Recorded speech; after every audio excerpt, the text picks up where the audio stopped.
खूनी Monday channel पर आपको मिलती हैं दिल दहला देने वाली एनिमेटेड हॉरर स्टोरीज।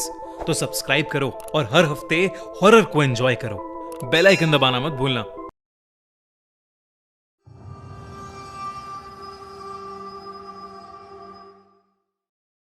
लियोन एक 22 साल का लड़का था। वो अपने पूरे परिवार के साथ सर्बिया में रहता था। लियोन को नए नए सोशल एक्सपेरिमेंट्स करना और चैलेंजेस करना बहुत पसंद था। एक रात लियोन अपने फ्रेंड की पार्टी से अपने घर की तरफ लौट रहा था। कार तेज स्पीड में थी और लियोन ने लाउड वॉल्यूम पर गाने चलाए हुए थे। अचानक उसकी गाड़ी के सामने एक अजीब सी दिखने वाली औरत आ गई। लियोन ये देखकर बौखला गया और उसने गाड़ी का स्टीयरिंग व्हील पूरी तरह घुमा दिया।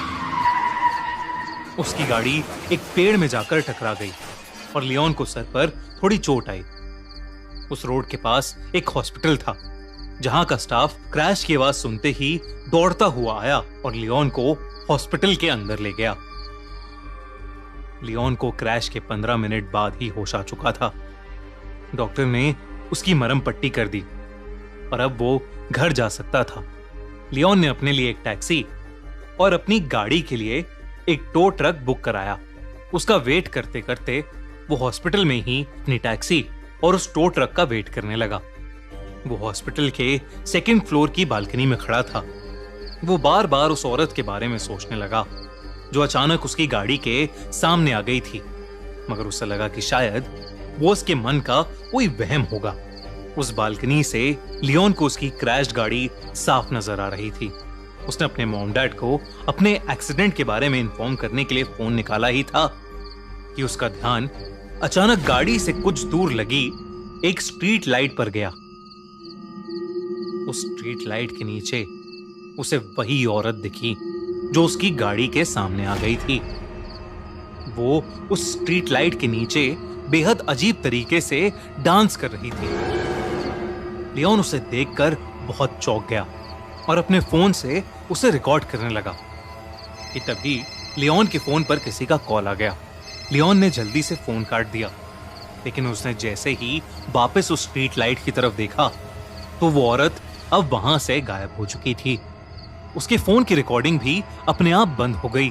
जब उसने अपनी फोन गैलरी चेक करी तो उसमें वो वीडियो थी ही नहीं। लियोन ये देखकर थोड़ा घबरा गया। उसके कुछ ही देर में उसकी कैब वहां आ गई, इसलिए और वो तुरंत वहां से निकल गया। मगर वो अभी भी काफी बौखलाया हुआ नजर आ रहा था। घर पहुंचते ही लियोन ने उस औरत के बारे में सर्च करना शुरू कर दिया। जब उसने इंटरनेट पर देखा तो उसके होश उड़ गए। इंटरनेट पर लियोन को एक वीडियो मिली जिसमें वही अजीब सी दिखने वाली औरत उसी स्ट्रीट लाइट के नीचे वैसे ही अजब तरीके से डांस कर रही थी। इंटरनेट पर लोग उस औरत को सर्बियन डांसिंग लेडी कह रहे थे। कुछ लोग तो उस डांसिंग लेडी को एक भूत भी बोल रहे थे और कह रहे थे कि वो डांस नहीं बल्कि कोई भूतिया रिचुअल कर रही है। ये सब देखकर लियोन उस औरत में और इंटरेस्टेड हो गया। अगली रात लियोन अपने छोटे भाई निको के साथ कैमरा लेकर उसी जगह चला गया जहां उसे वो औरत दिखी थी। वो दोनों रात के 12 बजे उसी स्ट्रीट लाइट से थोड़ा दूर जाकर छुप गए और कैमरा निकालकर उस औरत का वेट करने लगे। बहुत देर हो गई मगर वहां कुछ भी अलग नहीं हुआ। लियोन ने सोचा कि शायद वो औरत कोई मेंटली अनस्टेबल इंसान होगी। लियोन वहां से जाने ही वाला था कि उसने देखा कि सफेद कपड़ों में वही औरत उस स्ट्रीट लैंप के नीचे आ रही है। उसका चलने का ढंग बेहद अजीब था। बहुत ही अटपटी चाल थी उसकी। जैसे ही लियोन ने उस औरत को देखा उसने कैमरा में रिकॉर्डिंग शुरू कर दी। वो औरत उस स्ट्रीट लैंप से नीचे आई और दोबारा वैसे ही एबनॉर्मल तरीके से डांस करने लगी। इस बार लियोन ने देखा कि उस औरत ने अपने हाथ में एक चाकू भी पकड़ रखा है। उस औरत के बाल उसका चेहरा ढक रहे थे और इसलिए लियोन उसका पूरा चेहरा ढंग से नहीं देख पा रहा था। अचानक ही वो औरत डांस करते करते रुक गई और देखते ही देखते उस औरत की हड्डियां चटकने लगी। और उसके हाथ और पैर अजीब तरीके से मुड़ने लगे। तभी उस औरत ने अपना चेहरा लियोन की तरफ किया और वो उसे देखते ही जोरों से हंसने लगी। उस औरत का चेहरा डिसफॉर्म्ड और बेहद डरावना था। वो अब धीरे धीरे लियोन और निको की तरफ चलकर आ रही थी। लियोन और निको ये सब देखकर बहुत डर गए। वो फौरन अपनी कार की तरफ भागे। जैसे ही लियोन अपनी कार के पास पहुंचा तो उसने देखा कि निको उसके साथ नहीं है। लियोन ने नजर घुमाई तो उसने देखा कि निको उस डांसिंग लेडी के पास खड़ा था। ऐसा लग रहा था कि निको उसके वश में है। लियोन ने निको को जोर से आवाज लगाई और निको मानो वापस होश में आ गया हो। निको जल्दी से वापस कार की तरफ भागा और लियोन और निको दोनों कार में बैठकर वहां से निकलने लगे। जब लियोन ने आसपास देखा तो वो डांसिंग लेडी कहीं नहीं थी, लेकिन फिर अचानक ही वो लियोन की कार के सामने आ गई। उसे देखकर लियोन की रूह कांप गई, लेकिन लियोन ने अपनी कार नहीं रोकी। लियोन की कार उस डांसिंग लेडी के आर पार हो गई और जब लियोन ने अपने रियर व्यू मिरर से पीछे देखा तो वो डांसिंग लेडी उस रोड पर खड़ी लियोन को ही घूर रही थी और फिर अचानक वो हवा में कहीं गायब हो गई। उस रात वो दोनों जैसे तैसे घर पहुंचे और चुपचाप सो गए।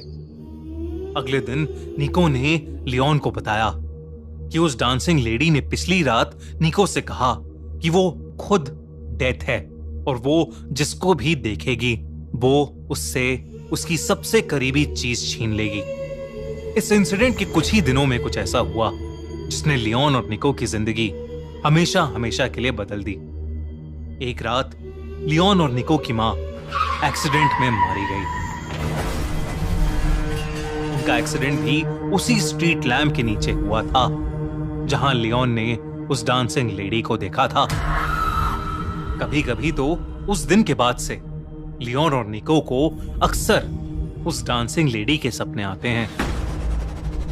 बल्कि निको की हालत तो इतनी खराब हो गई कि वो कभी कभी रात में अपने घर से निकलकर बाहर सड़क पर उसी डांसिंग लेडी की तरह वैसा ही अजीब डांस करने लगता है। दोस्तों, सर्बियन डांसिंग लेडी सच में है या नहीं ये तो हम नहीं जानते, पर अगर आपको देर रात में कभी कोई ऐसी डांसिंग लेडी दिखे तो उससे दूर ही रहिएगा। क्या पता वो आपसे आपकी सबसे करीबी चीज ले ले। और दोस्तों, सर्बियन डांसिंग लेडी के बारे में और जानना है तो हमारे इंस्टाग्राम पेज को अभी फॉलो करो। हम अब अपने इंस्टाग्राम पेज पर आपके लिए horror facts, legends and myths, haunted places, इन सब टॉपिक्स पर इंटरेस्टिंग रील्स बना रहे हैं। Check out now. Instagram page की लिंक पिन कमेंट में। और अगर आपको ये वीडियो पसंद आई तो खूनी मंडे यूट्यूब चैनल को सब्सक्राइब करना मत भूलना।